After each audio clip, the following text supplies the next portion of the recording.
Everyone, स्वागत है आप लोगों का अपने यूट्यूब चैनल टीचिंग एग्जाम्स पे। आज इस वीडियो में हम लोग पॉलिटी की क्लास को कंटिन्यू करने वाले हैं। अगर आपने पिछली वीडियो देखी है तो आपको पता होगा हम लोग पॉलिटी से करीब 6 क्लास को कवर कर चुके हैं और ये 6 क्लासें जो हैं हमारी सारी PYQ बेस्ड हैं। PYQ अभी तक BPSC ने जो भी एग्ज़ाम कराए हैं BPSC के द्वारा, तो उन सब के क्वेश्चन जो हैं हमारे इस वीडियो में देखने को मिलने वाले हैं। तो जो भी भाई बहन हमारे साथीगण चैनल पे नए विजिट किए हैं तो प्लीज़ चैनल को सब्सक्राइब करके आप हमें सपोर्ट कर सकते हैं और अगर वीडियो पसंद आए तो लाइक और शेयर भी करें। तो जैसा कि आपको पता है TRE BPSC TRE 4.0 के लिए ये सीरीज चलाई जा रही है। तो जो भी TRE 4.0 की तैयारी कर रहे हैं उनके लिए ये क्लास इम्पोर्टेंट होने वाली है। आज इस वीडियो में हम लोग करीब 50 प्लस क्वेश्चंस को कवर करेंगे। कितने? 50 प्लस। तो चलिए स्टार्ट करते हैं। और इस क्लास का जो PDF है आप हमारे टेलीग्राम पे प्राप्त कर सकते हैं। टेलीग्राम का लिंक जो है डिस्क्रिप्शन में दे दिया जाएगा। तो चलिए स्टार्ट करते हैं बिना किसी देरी के।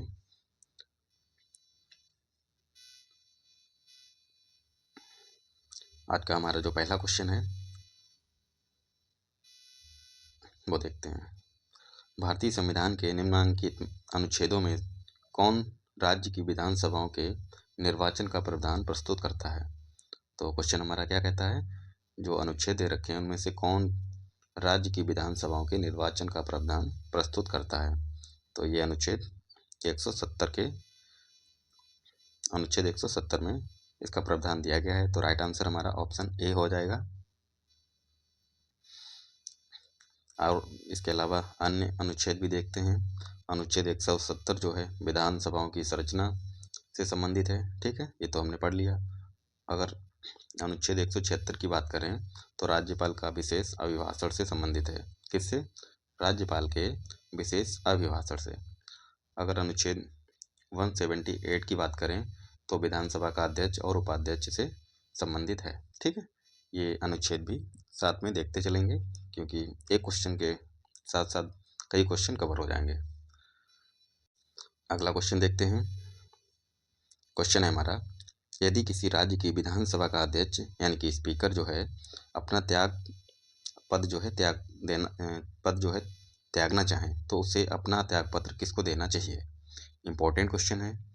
ठीक है, BPSC का है और 1995 में पूछा भी गया है। तो ये अपना त्यागपत्र किसको देगा? उपाध्यक्ष को देगा। ठीक है,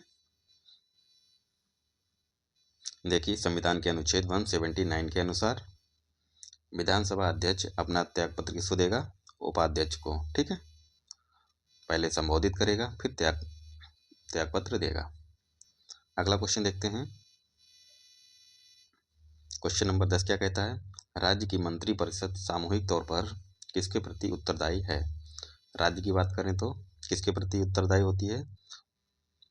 ऑप्शन ए हमारा करेक्ट हो जाएगा, विधानसभा के। तो विधानसभा का उल्लेख कौन से अनुच्छेद में है ये भी जानना जरूरी है। तो ये आर्टिकल 164। ठीक है, अनुच्छेद 164 के भाग 2 के अनुसार। अगला क्वेश्चन देखते हैं। केंद्र शासित प्रदेश के मुख्यमंत्री जहां पर इस तरह का प्रावधान है, जहाँ जो भी केंद्र शासित प्रदेश हैं उनकी बात कर रहे हैं, तो किसके द्वारा इनकी नियुक्ति की जाती है? यानी कि केंद्र शासित प्रदेश जो हैं मुख्यमंत्री की नियुक्ति किसके द्वारा की जाती है, ये क्वेश्चन पूछा गया है। तो जो केंद्र शासित राज्य हैं वहाँ पे नियुक्ति राष्ट्रपति के द्वारा की जाती है और जो केंद्र शासित प्रदेश नहीं है वहाँ पे मुख्यमंत्री की नियुक्ति किसके द्वारा की जाती है? तो राज्यपाल के द्वारा। ये भी ध्यान रखना है। ठीक है,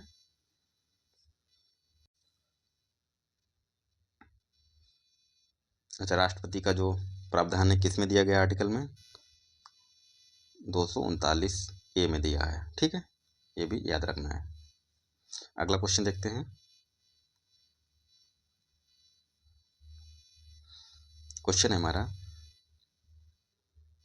उच्च न्यायालय में न्यायाधीशों की संख्या निर्धारित करने का अधिकार निम्नलिखित में से किसके पास है? तो उच्च न्यायालय में न्यायाधीशों की संख्या निर्धारित करने का अधिकार किसके पास है, ये पूछा गया है। तो ये राष्ट्रपति के पास इसका अधिकार होता है। ऑप्शन बी हमारा करेक्ट हो जाएगा। और इसका प्रावधान कौन से आर्टिकल में है, ये भी याद रखना है, 216। ठीक है, अगला क्वेश्चन देखते हैं। क्वेश्चन है हमारा, एक उच्च न्यायालय का न्यायाधीश अपना त्यागपत्र संबोधित करता है, तो ये किसको संबोधित करता है, किसको त्यागपत्र देता है? राष्ट्रपति को संबोधित करता है। ठीक है, ऑप्शन ए हमारा करेक्ट आंसर हो जाएगा। चलते हैं नेक्स्ट क्वेश्चन पे। और त्यागपत्र का जो आर्टिकल संबंधित है कौन सा है, ये भी याद रखना है, 217 का में इसका प्रावधान किया गया है। तो राइट आंसर हमारा ऑप्शन ए हो जाएगा, राष्ट्रपति। नेक्स्ट क्वेश्चन देखते हैं।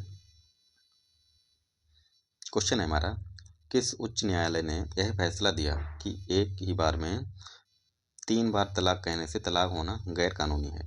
तो कौन सी न्यायालय ने ये फैसला दिया था? ये इंपॉर्टेंट क्वेश्चन है। ठीक है, सबको पता होना चाहिए, इलाहाबाद उच्च न्यायालय ने। तो राइट आंसर हमारा ऑप्शन बी हो जाएगा, इलाहाबाद उच्च न्यायालय। ठीक है,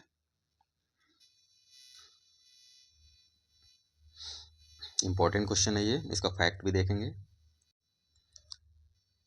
इलाहाबाद उच्च न्यायालय ने रहमतुल्ला बनाम स्टेट ऑफ यूपी, किसके किसके बीच में था? रहमतुल्ला बनाम स्टेट ऑफ यूपी, यानी कि रहमतुल्ला और यूपी के बीच में ये मामला था। कब आया था? 1994 में आया था। तब यह निर्णय दिया गया, यदि विधि के उपबंधों को विफल करने के उद्देश्य से 3 बार तलाक कहकर तलाक लिया जाता है तो ऐसा तलाक गैर कानूनी होगा। ठीक है, कब आया था ये मामला? 1994 में। याद रखना है, उच्च न्यायालय ने ये फैसला दिया था। अगला क्वेश्चन देखते हैं। निम्नलिखित उच्च न्यायालयों में कौन एक से अधिक राज्य या केंद्र शासित प्रदेशों के लिए है? इंपॉर्टेंट क्वेश्चन है ये। तो इसमें तो स्टार मार्क दे रखा है, इसका आंसर नहीं दे रखा है, लेकिन गुवाहाटी इसका राइट आंसर हो जाएगा।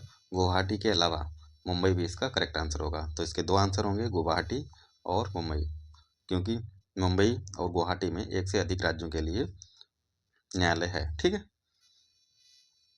इसका फैक्ट देखते हैं। गुवाहाटी उच्च न्यायालय एक से अधिक राज्यों के लिए है। इसकी जो क्षेत्र है कौन कौन सा है? असम, नागालैंड, मिजोरम और अरुणाचल प्रदेश। ठीक है, इसके अलावा मुंबई की अगर बात करें तो मुंबई की जो उच्च न्यायालय है कौन कौन सा क्षेत्र आता है? महाराष्ट्र का और दादर एवं नागर हवेली का, दमन और दीव और गोवा का भी। ठीक है, तो इसके उत्तर जो हैं 2 सही हैं। अगला क्वेश्चन है और इम्पोर्टेंट क्वेश्चन है ये, बाबरी मस्जिद और राम जन्मभूमि का विवाद जो इलाहाबाद उच्च न्यायालय लखनऊ न्यायपीठ के समक्ष है का प्रकार है, किस प्रकार का ये मामला है, ये पूछा गया है। तो ये स्वत्वाधिकार मुकदमा, यानी कि टाइटल स्वीट। तो इस मामले को क्या नाम दिया गया? स्वत्वाधिकार। ऑप्शन बी हमारा करेक्ट आंसर हो जाएगा। अगला क्वेश्चन देखते हैं।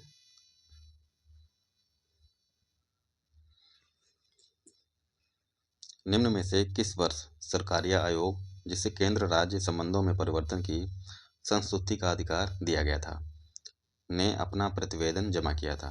तो कब अपना प्रतिवेदन जमा किया था? 1987 में। ठीक है, ऑप्शन डी हमारा करेक्ट आंसर हो जाएगा।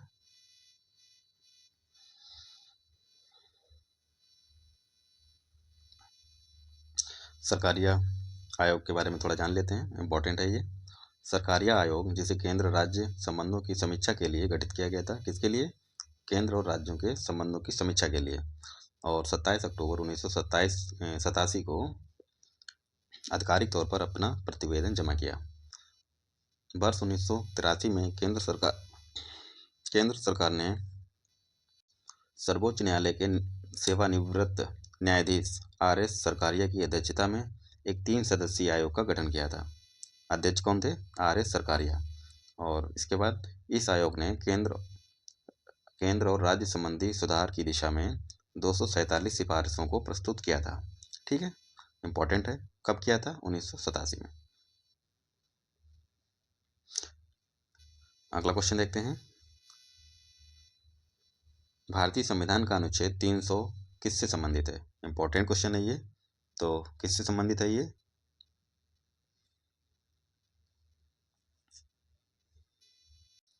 ऑप्शन हमारा ए करेक्ट है, मुकदमे तथा कार्यवाही से। Option A is correct answer.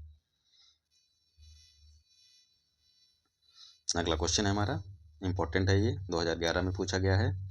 किस अनुच्छेद के अनुसार भारत के राष्ट्रपति द्वारा राष्ट्रीय आपातकाल की घोषणा की जा सकती है? तो किस आर्टिकल में इसका प्रावधान है? अनुच्छेद 352 में। ऑप्शन ए हमारा करेक्ट आंसर हो जाएगा। नेक्स्ट क्वेश्चन है हमारा, राष्ट्रपति राष्ट्रीय आपातकाल की घोषणा कर सकता है, कब कर सकता है, क्या रीजन होना चाहिए? हथियारबंद विद्रोह के आधार पर भी घोषणा कर सकता है, इसके अलावा भाई आक्रमण के आधार पर भी घोषणा कर सकता है, युद्ध के आधार पर, यानी कि राइट आंसर हमारा उपयुक्त वर्णित सभी कारण के आधार पर है। ठीक है, तीनों कारण सही हैं, राइट आंसर हमारा डी हो जाएगा। अगला क्वेश्चन देखते हैं। प्रायः किसकी सलाह पर राज्य में राष्ट्रपति शासन लागू किया जाता है? तो किसकी सलाह पे? राज्यों में, राज्य की बात कर रहे हैं, तो किसकी सलाह पे? तो ये गवर्नर। ठीक है, गवर्नर की सलाह पे राष्ट्रपति शासन को राज्य में लागू किया जाता है। तो ऑप्शन हमारा सी करेक्ट हो जाएगा। और ये राष्ट्रपति शासन राज्यों में किसके तहत होता है? कौन सा आर्टिकल? 356 के तहत। अगला क्वेश्चन है हमारा, इंपॉर्टेंट है ये। किसी वित्तीय आपातकाल की स्थिति में अनुच्छेद 360 को लागू करने का परिणाम निम्नलिखित में से कौन से हैं? तो सबसे पहले तो वित्तीय आपातकाल किस आर्टिकल से संबंधित है? 360। ठीक है, पहला ऑप्शन कहता है राष्ट्रपति राज्यों को राज्य मामलों के संबंध में सेवारत सभी या किसी वर्ग के कर्मचारी के वेतन और भत्ते कम करने का आदेश दे सकता है। जी बिल्कुल दे सकता है, तो एक तो हमारा करेक्ट हो जाएगा। अगला देखते हैं।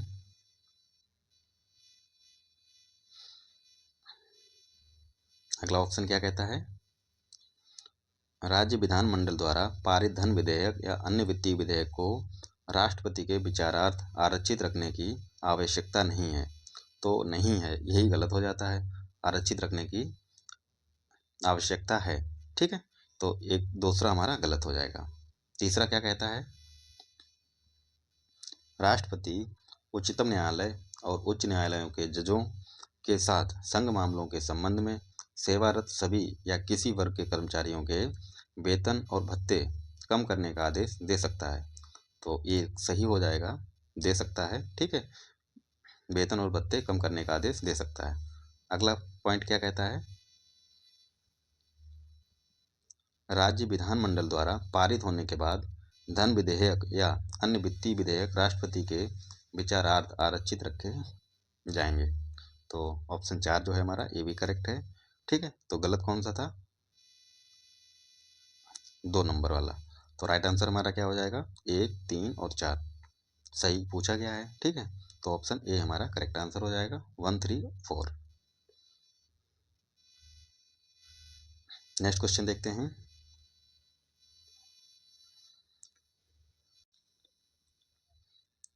प्रथमतः आपातकाल स्थिति यानी कि आपात स्थिति की घोषणा कितने समय काल के लिए सीमित की जा सकती है? तो प्रथम बार जब आपातकाल की घोषणा होती है तो मिनिमम कितने? 6 महीने के लिए। ऑप्शन सी इसका करेक्ट आंसर हो जाएगा। ठीक है, ये देखिए 2018 में क्वेश्चन पूछा गया है। चलते हैं नेक्स्ट क्वेश्चन पे, डिटेल इसका देखते हैं, इंपॉर्टेंट है ये क्वेश्चन। आपातकाल प्रावधान भारत के संविधान के भाग 18 और अनुच्छेद 352 से 60 तक निहित हैं। ठीक है, यदि आपातकाल की उद्घोषणा को दोनों सदनों द्वारा अनुमोदित कर दिया जाता है तो आपातकाल 6 महीने तक जारी रहता है। इसके बाद प्रत्येक 6 महीने के लिए संसद की स्वीकृति के साथ अनिश्चित काल तक भी बढ़ाया जा सकता है। कब? संसद की स्वीकृति के बाद। नेक्स्ट क्वेश्चन देखते हैं।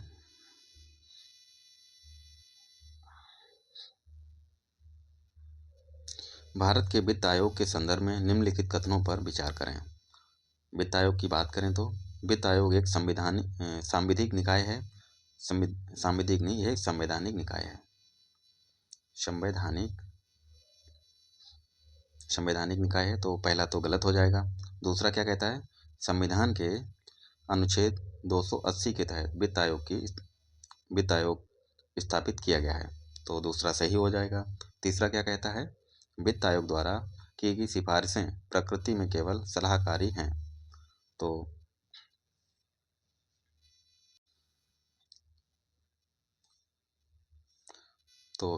तीसरा भी हमारा सही हो जाएगा। चौथा क्या कहता है, पहला वित्त आयोग 1950 में स्थापित किया गया था, तो ये हमारा गलत हो जाएगा।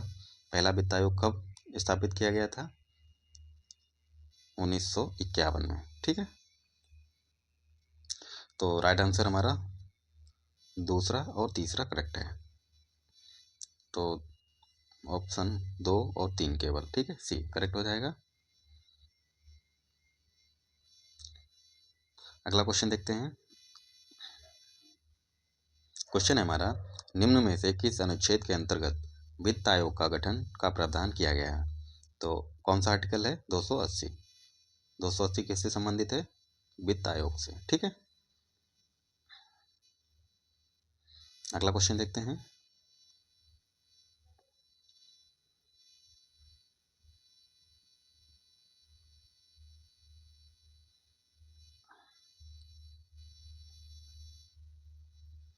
भारत में संघीय वित्त आयोग संबंध रखता है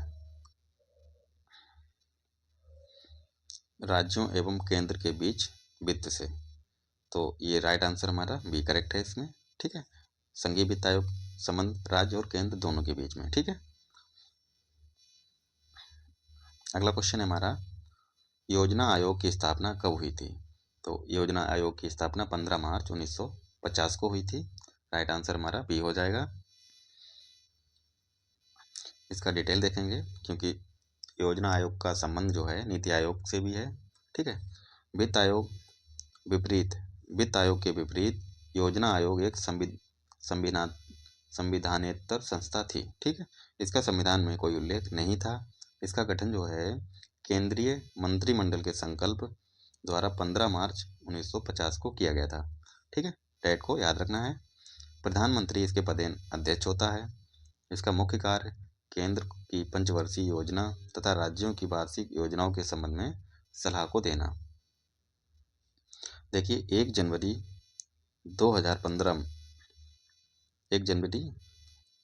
2015 से इसके स्थान पर नीति आयोग का गठन हुआ है। ठीक है, तो नीति आयोग का भी अध्यक्ष कौन होता है, प्रधानमंत्री। चलते हैं नेक्स्ट क्वेश्चन पे।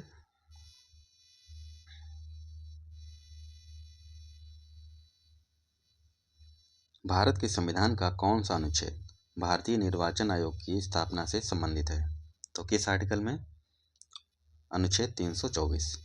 ठीक है, राइट आंसर क्या हो जाएगा हमारा, आर्टिकल 324।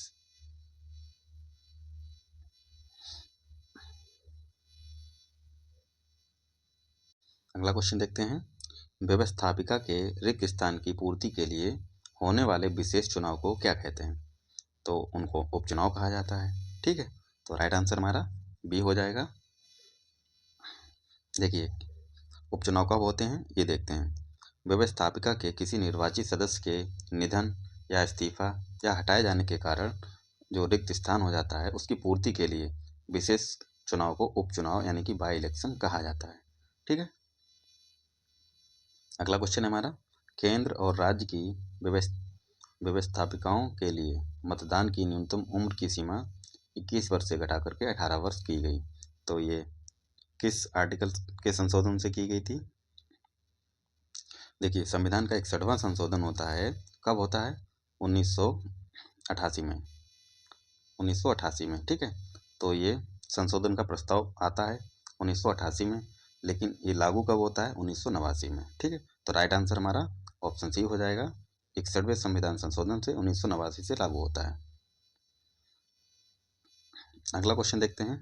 क्वेश्चन है हमारा, आम चुनावों में मतदान की आयु 21 वर्ष से घटाकर 18 वर्ष कर दी गई। तो कौन सा संविधान संशोधन था ये, 61वां।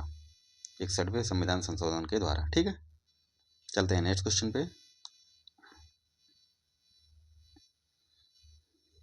क्वेश्चन है हमारा, भारत में यदि एक राज्य एक चुनाव लागू किया जाता है तो भारतीय संविधान के किस अनुच्छेद में संशोधन की आवश्यकता होगी? तो इम्पोर्टेंट क्वेश्चन है ये। अगर एक राज्य एक चुनाव लागू किया जाता है तो अनुच्छेद 83 में संशोधन होगा। ठीक है, इसके अलावा 172 में भी संशोधन होगा, फिर उसके बाद 356 में भी संशोधन किया जाएगा। तो इसका राइट आंसर क्या हो जाएगा हमारा? उपयुक्त में से एक से अधिक। चलते हैं नेक्स्ट क्वेश्चन पे। क्वेश्चन है हमारा, भारत के विभिन्न राजनीतिक दलों को राष्ट्रीय या क्षेत्रीय दल का दर्जा देने का अधिकार किसको है? तो ये चुनाव आयोग को इसका अधिकार होता है। तो ऑप्शन हमारा सी करेक्ट हो जाएगा। अगला क्वेश्चन है हमारा, भारत में मतदान के लिए प्रयोग की जाने वाली मशीन जो है वीवीपैट का संस्करण क्या है? यानी कि जो मशीन वर्तमान में है इस कौन से संस्करण से है? M3। ऑप्शन सी हमारा करेक्ट आंसर है और ये क्वेश्चन 2019 में पूछा भी गया है। देखिए,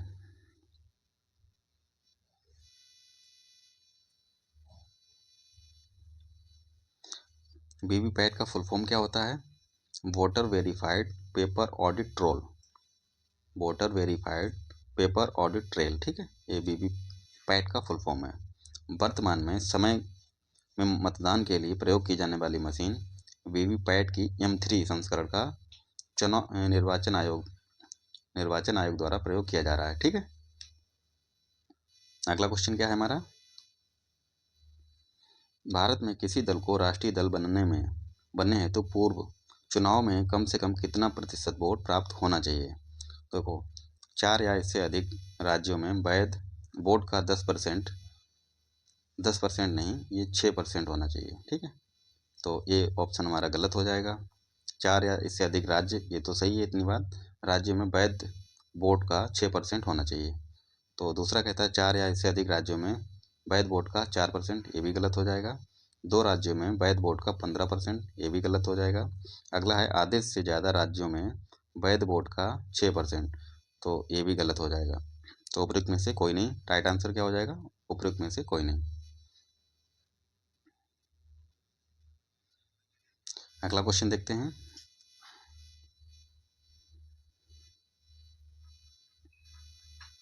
क्वेश्चन है हमारा, भारतीय संविधान की 10वीं अनुसूची का संबंध है। तो भारतीय संविधान की 10वीं अनुसूची का संबंध किससे है, ये पूछा गया है। क्या भारत की राष्ट्रीय भाषा से है? जी नहीं। अनुसूचित एवं अनुसूचित जनजाति क्षेत्र के प्रशासन से है? इससे भी नहीं है। न्यायिक पुनरावलोकन से है? बिल्कुल नहीं। दल बदल विरोधी कानून से है। तो राइट आंसर हमारा ऑप्शन डी हो जाएगा, दल बदल विरोधी कानून से। कौन सी अनुसूची? 10वीं अनुसूची। अगला क्वेश्चन देखते हैं। अच्छा, इसका फैक्ट देखते हैं। भारतीय संविधान की 10वीं अनुसूची का संबंध दल बदल विरोधी कानून से है। इसे 52वें संविधान संशोधन अधिनियम 1985 द्वारा जोड़ा गया था। कब? 52वां संविधान संशोधन और अधिनियम 1985 के द्वारा। ठीक है, अगला क्वेश्चन है हमारा, आम आदमी पार्टी है, क्या ये राज्य पार्टी है, क्षेत्रीय पार्टी है, या फिर राष्ट्रीय पार्टी है, या पंजीकृत पार्टी है? तो इसका राइट आंसर क्या हो जाएगा? देखिए, इसमें तो ऑप्शन ई दे रखा है जो कि गलत है। आम आदमी पार्टी जो है एक राष्ट्रीय पार्टी बन चुकी है, तो ऑप्शन बी हमारा करेक्ट हो जाएगा। ठीक है, आम आदमी पार्टी एक राष्ट्रीय पार्टी है। ये देखो 2019 में क्वेश्चन पूछा गया है। अगला क्वेश्चन देखते हैं। उस राजनीतिक दल का नाम बताइए जो मिली जुली केंद्रीय सरकार का हिस्सा नहीं है, लेकिन जिसका सदस्य 13वीं लोकसभा का स्पीकर चुना गया।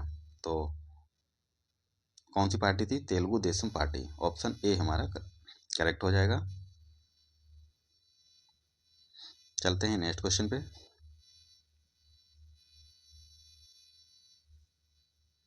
क्वेश्चन हमारा क्या कहता है, भारत के राजनीतिक दलों के संबंध में निम्नलिखित कथनों पर विचार करें। देखिए, ऑप्शन एक कहता है जनप्रतिनिधित्व अधिनियम 1951 राजनीतिक दलों के पंजीकरण का प्रावधान करता है। तो ये बात बिल्कुल करेक्ट है। सेकंड ऑप्शन है राजनीतिक दलों का पंजीकरण जो है निर्वाचन आयोग करता है, ये भी सही है। तीसरा कहता है राष्ट्रीय स्तर पर राजनीतिक दल वह है जिसे 4 या अधिक राज्यों में मान्यता प्राप्त है, तो ये भी बात सही है। अगला कहता है 1999 के आम चुनाव में निर्वाचन आयोग द्वारा मान्यता प्राप्त 6 राष्ट्रीय और 48 राज्य स्तरीय दल थे, तो 4 नंबर भी हमारा करेक्ट है। तो राइट आंसर क्या हो जाएगा? Option D. अगला क्वेश्चन है हमारा सूची 1 का सूची 2 से मिलान करना है। भारतीय कम्युनिस्ट पार्टी की स्थापना कब हुई थी? 1964। ये बिल्कुल करेक्ट है। भारतीय कम्युनिस्ट पार्टी जो कि मार्क्सवादी, ठीक है, ये याद रखना है, मार्क्सवादी, तो इसकी स्थापना कब हुई? 1964 में हुई थी, ठीक है। अगला है भारतीय कम्युनिस्ट पार्टी 1998 में इसकी स्थापना हुई, ये गलत हो जाएगा। अच्छा, इसकी स्थापना कब हुई थी ये भी पता होना चाहिए, तो ये 1925, ठीक है। भारतीय कम्युनिस्ट पार्टी की बात करें तो 1925 होगा, और भारतीय कम्युनिस्ट पार्टी मार्क्सवादी की बात करें तो 1964 होगा, ठीक है। अगला ऑप्शन देखते हैं। बहुजन समाज पार्टी की स्थापना कब हुई थी?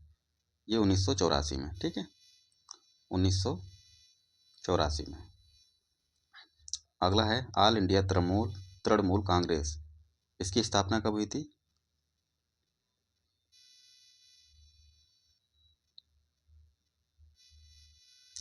1998 में, ठीक।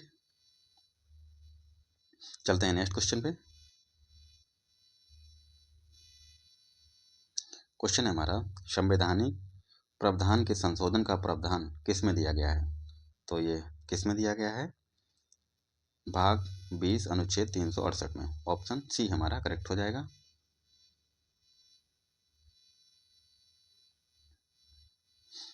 अगला क्वेश्चन है हमारा एक नया राज्य बनाने में संवैधानिक संशोधन के लिए कैसा बहुमत चाहिए? तो साधारण, ठीक है, कैसा? साधारण बहुमत। ऑप्शन ए हमारा करेक्ट हो जाएगा। अगला क्वेश्चन क्या है? किस संविधान संशोधन से दिल्ली को राष्ट्रीय राजधानी क्षेत्र नाम दिया गया? तो 69वां संविधान संशोधन, ठीक है। ऑप्शन बी हमारा करेक्ट आंसर हो जाएगा। और ये कब हुआ था? 1991। चलते हैं नेक्स्ट क्वेश्चन पे। भारतीय संविधान में संशोधन के लिए विधेयक लाया जा सकता है, तो संविधान में संशोधन के लिए विधेयक कहाँ पे लाया जा सकता है? केवल लोकसभा में या राज्यसभा में, या फिर लोकसभा या राज्यसभा में, किसी में से एक में। तो ऑप्शन सी करेक्ट है, या तो लोकसभा में या राज्यसभा में। अगला क्वेश्चन देखते हैं।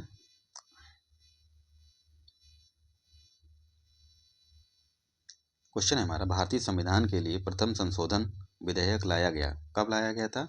1951 में, ठीक है। नेक्स्ट क्वेश्चन है हमारा निम्नलिखित में से किस संविधान संशोधन अधिनियम को लघु संविधान कहा जाता है? तो 42वां संविधान संशोधन, इसको लघु संविधान भी कहा जाता है। ऑप्शन ए हमारा करेक्ट आंसर हो जाएगा। और 42वां संविधान संशोधन कब हुआ था? ये भी पता होना चाहिए, 1976 में, ठीक है। नेक्स्ट क्वेश्चन देखते हैं।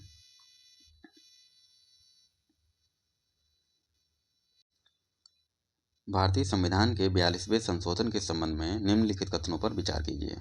तो ऑप्शन एक कहता है इसमें प्रस्तावना में 3 शब्द जोड़े गए थे, कौन कौन से? समाजवाद, धर्मनिरपेक्ष और अखंडता। तो कौन कौन से शब्द जोड़े गए थे? ज़्यादातर धर्मनिरपेक्ष कहीं कहीं पे लिखा मिलता है, लेकिन इसमें धर्मनिरपेक्ष की जगह पे पंथ निरपेक्ष होना चाहिए, ठीक है, पंथ निरपेक्ष। कौन सा शब्द था? कहीं कहीं धर्मनिरपेक्ष लिखा मिल जाता है, लेकिन सही शब्द है पंथ निरपेक्ष, ठीक है। तो धर्मनिरपेक्ष या पंथ निरपेक्ष, ठीक है। तो ऑप्शन एक तो सही है। दूसरा क्या कहता है? इसने संविधान में 8 मौलिक कर्तव्य जोड़े, तो ये हमारा गलत हो जाएगा, क्योंकि 8 नहीं 10 मौलिक कर्तव्य जोड़े गए थे, ठीक है। तो दूसरा गलत हो जाएगा। तीसरा क्या कहता है? इसने नए निदेशक सिद्धांत जोड़े, यानी 39 ए जोड़ा, अनुच्छेद 43 ए जोड़ा, अनुच्छेद 47, 47 नहीं जोड़ा गया था, कौन सा जोड़ा गया था? 48 ए, 48 ए जोड़ा गया था, ठीक है। चौथा ऑप्शन है, इसके द्वारा राष्ट्रपति को चुनाव आयोग के परामर्श से राज्य विधानसभाओं या मंडलों के सदस्यों को अयोग्य घोषित करने का अधिकार जो है प्राप्त है। तो ये भी गलत है हमारा, ठीक है। तो राइट आंसर, नहीं, इसके द्वारा राष्ट्रपति को चुनाव आयोग के परामर्श से राज्य विधान सभाओं या विधान मंडलों के सदस्यों को अयोग्य घोषित करने का अधिकार प्राप्त है। तो ये सही है हमारा, ठीक है। तो गलत कौन कौन सा, क्या पूछा है, उपयुक्त में से कौन सा कथन गलत है? तो 2 और 3 हमारा गलत था, ठीक है, दूसरा और तीसरा। तो राइट आंसर क्या हो जाएगा हमारा? Option D. तो साथियों, ये थे आज के कुछ इंपॉर्टेंट क्वेश्चन। आशा करते हैं आप लोगों को क्लास पसंद आई होगी। तो मिलते हैं अगली नई वीडियो पे, तब तक के लिए आप पढ़ते रहिए और मुस्कुराते रहिए। अपना ख्याल रखें, अपनों का ख्याल रखें। तब के लिए मिलते हैं अगली नई वीडियो पे, तब तक के लिए धन्यवाद।